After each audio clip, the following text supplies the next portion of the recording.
معزز سامعین السلام علیکم۔ اپنے یوٹیوب چینل ریئل تھنگز میں خوش آمدید کہتا ہوں۔ یہ ان دنوں کی کہانی ہے جب میں ISI کے ٹاپ ایجنٹس میں سے تھا۔ میں اپنا مشن مکمل کرنے کے بعد چھٹیاں گزار رہا تھا کہ اچانک میرے فون کی گھنٹی بجی۔ میں نے جب نمبر دیکھا تو سمجھ گیا تھا بڑا مشن آ پہنچا ہے، کیونکہ اس نمبر سے ہمیشہ مجھے اس وقت کال آتی جب کوئی اہم مشن آتا۔ فون سنا تو آگے سے آواز آئی، ابھی کے ابھی تیار ہو جاؤ، مشن تمہارا انتظار کر رہا ہے۔ میں نے فوراً بیگ اٹھایا اور اپنے ٹھکانے پر چل پڑا۔ اپنے خفیہ اڈے پہ پہنچا تو ہمارے خفیہ ٹھکانے پر کافی گہما گہمی تھی، ہر کوئی اپنا کام پر مامور تھا۔ مجھے فوراً پتہ چل گیا کوئی بڑا خطرناک تباہی مشن ہمارے سر پر آ پہنچا تھا۔ میں نے فوراً اپنے جرنل کے پاس گیا، وہاں تمام بڑے بڑے خفیہ گمنام ہیروز پہلے سے ہی پہنچے ہوئے تھے، بس میرا ہی انتظار ہو رہا تھا۔ میں جوں ہی پہنچا خفیہ میٹنگ شروع ہو گئی۔ جنرل صاحب نے مشن بریف کرنا شروع کیا اور ان کا پہلا لفظ یہ تھا، مارو یا مرو، یہ مشن ہم سب کی جان سے بڑھ کر ہے۔ یہ مشن نہیں بلکہ ہمارے ملک کی سلامتی کا سوال ہے۔ جنرل صاحب نے مشن کو آگے بیان کیا تو پتہ چلا اسرائیل کے ٹاپ 7 ایجنٹ آج رات پاکستان کے مختلف علاقوں میں داخل ہونے ہی والے ہیں اور ہمیں ان کو ویلکم کرنا ہے، اور ادھر آ کر انہوں نے را کے ٹاپ ایجنٹ سے ملنا تھا۔ اس پورے ٹاپ سیکرٹ گروپ کا نام فائر گینگ تھا۔ ہمیں ابھی تک ان کا خفیہ کوڈ اور ان کی چال کا کچھ بھی علم نہیں تھا۔ جنرل صاحب نے بتایا، ہمارے پاس بس یہی انفارمیشن ہے، اور میری طرف اشارہ کرتے ہوئے کہا، تم ان مشن کے ہیڈ آفیسر ہو، تمہیں یہ مشن مکمل کر کے آنا ہے، مجھے تم پر بھروسہ ہے۔ مجھے اب اپنی ٹیم کو تشکیل دینا تھی کیونکہ ہمارا ٹائم بہت ہی کم تھا۔ ہمیں ابھی تک یہ بھی نہیں پتہ تھا کہ اس ٹاپ سیکرٹ گروپ کا ٹارگٹ کیا تھا۔ میں نے فوراً اپنے 7 ہونہار ایجنٹس جو کہ ہر قسم کی ٹریننگ سے لیس اور اپنی جان کی بازی لگانے کے لیے ہمہ وقت تیار تھے، ان کو سلیکٹ کیا اور پھر ہماری پلاننگ شروع ہو گئی۔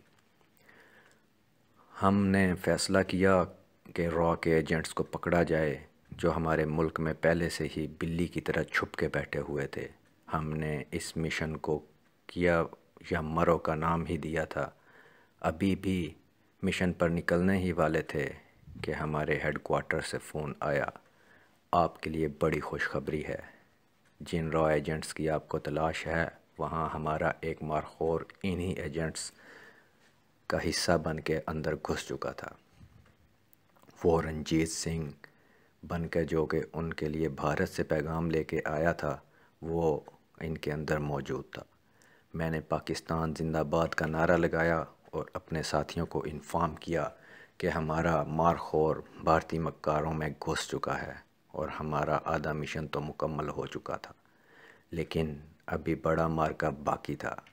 ہمارے مارخور نے ہمیں اطلاع کی کہ پاکستان کے بارڈر اور فلاں جگہ پر بھارتی ایجنٹس نے ڈیرا ڈالا ہوا ہے۔ ہم نے بھی بارڈر کی طرف مارچ کرنا شروع کر دیا۔ ہماری پلاننگ ساتھ ساتھ جاری تھی کہ اچانک میرا ٹرانسمیٹر سے سیٹی کی آواز نکلی۔ ایک مارخور سے رابطہ ہوا، اس نے بتایا فائر گینگ کا اصل ٹارگٹ یہ ہے کہ انہوں نے پاکستان کے خفیہ ڈاکومنٹس کو فائر گینگ میں موجود اسرائیلی ایجنٹس کو سپلائی کرنا ہے، یعنی بھارت نے اسرائیل کو پاکستان کی خفیہ معلومات دینا تھی، اور جہاں ان فائلز کا تبادلہ ہونا تھا وہاں پر ہمیں خطرناک خوفناک تباہی والا دھاوا بولنا تھا۔ ان خفیہ ڈاکومنٹس کے ساتھ ساتھ ہمیں سیکرٹ گروپ فائر گینگ کو دبوچنا بھی تھا۔ اب شام کے 7 بج چکے تھے اور خفیہ ملاقات 9 بجے تھی۔ ہم اس وقت تک کارروائی نہیں کر سکتے تھے جب تک ڈاکومنٹ شو نہ ہو جائے۔ ہمیں یہ میٹنگ کروانا تھی تاکہ کہیں جلد بازی میں کہیں خفیہ فائل ہمارے ہاتھ سے نکل نہ جائے۔ ہم نے میدان جنگ میں خفیہ پوزیشن لے لی۔ ہم نے دیکھا کہ بھارتی ایجنٹس بھی اپنی پوزیشن سنبھالنا شروع کر دی تھی۔ ہماری پلاننگ یہ تھی کہ پہلے ہمارا مارخور پتہ چل جائے جو ان میں گھس بیٹھا تھا۔ میرے دماغ میں بجلی کی طرح خیال آیا کہ ایسے خطرناک مشن میں ہم سب مارخوروں کا ایک خفیہ مارخور کوڈ ہوتا ہے جو ہمارے ہیئر سٹائلز میں چھپا ہوتا ہے۔ میں نے جب انڈین فائر گینگ کا موازنہ کیا تو ایک شخص پر نگاہ ٹک گئی، کیونکہ ان کے بالوں میں چھپا ہوا کوڈ مجھے صاف دکھائی دے رہا تھا۔ میں نے اس مارخور کے بارے میں اپنی ٹیم کو انفارم کر دیا۔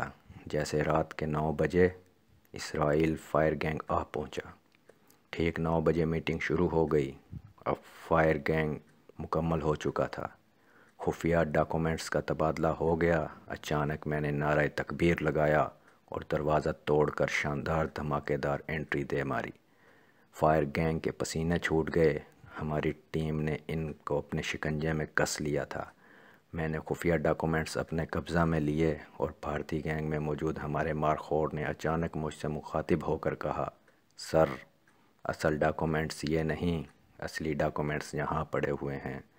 پورے کا پورا فائر گینگ ہکا بکا رہ گیا۔ ہم نے پورے گینگ کو پکڑ کر خفیہ جگہ منتقل کر دیا۔ کرو یا مرو مشن مکمل ہو چکا تھا۔ ہم سے سب اپنے ٹھکانے کی طرف روانہ ہو چکے تھے۔